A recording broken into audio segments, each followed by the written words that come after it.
المازدا هذه فيها ماسفير بستم او السرندر رقم 4. شيكوا على كويلاتها وشيكوا على بواجيها، قالوا لها ما في شيء سليمه.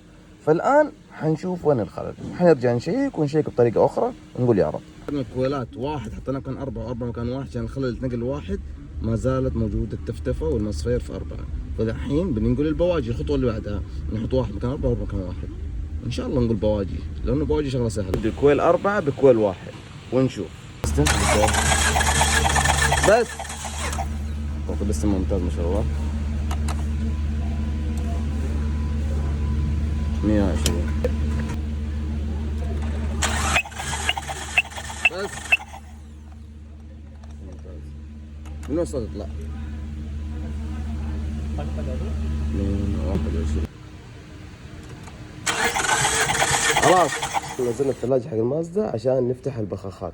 طبعا 1 2 3 4 5 6 مسامير راح تنزل الثلاجة.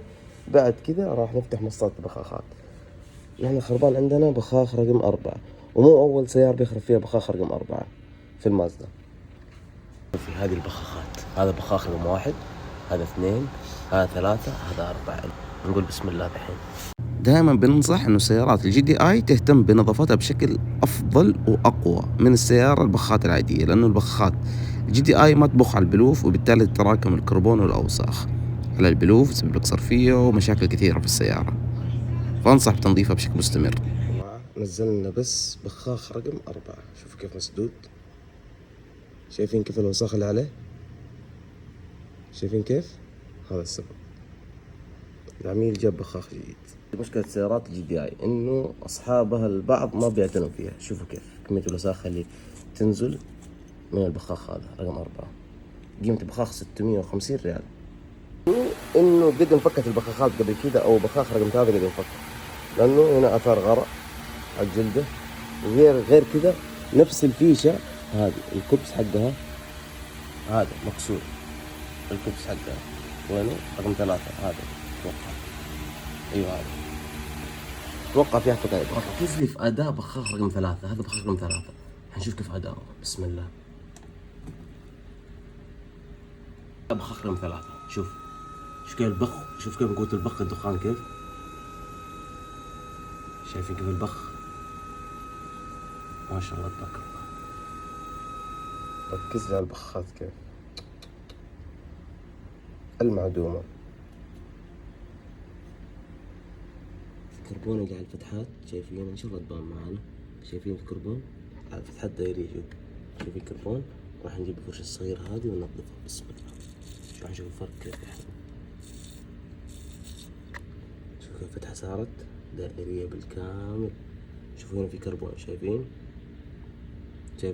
الكربون هذا الداخلي. بسم الله. شوف كيف ما شاء الله. هنا كمان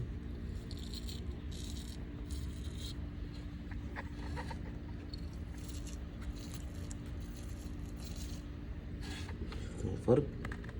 يصير بخاخ ينزل بانسيابية عالية. والله العميل جاب لنا بخاخ جديد رقم 4، استعجل. الله يعطيه العافية. بعد والآن نظفنا كل البخاخات، راح نركب بخاخ رقم 4 ونقول بسم الله.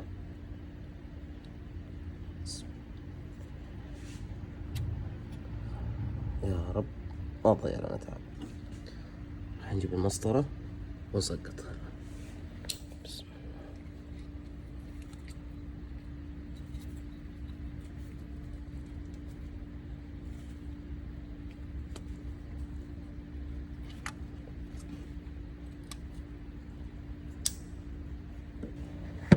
الله تبارك الله. وكذا تم انتهاء من المازدا وجاري تسليم العميل. الله يبارك فيك. بسم الله ما شاء الله. شغلنا السيارة. يا رب يا رب يا رب يا رب يا رب يا رب. ما شاء الله تبارك الرحمن. ما شاء الله تبارك ما شاء الله ما شاء الله. الله يطرح فيه البركة يا رب. تم انتهاء من المازدا.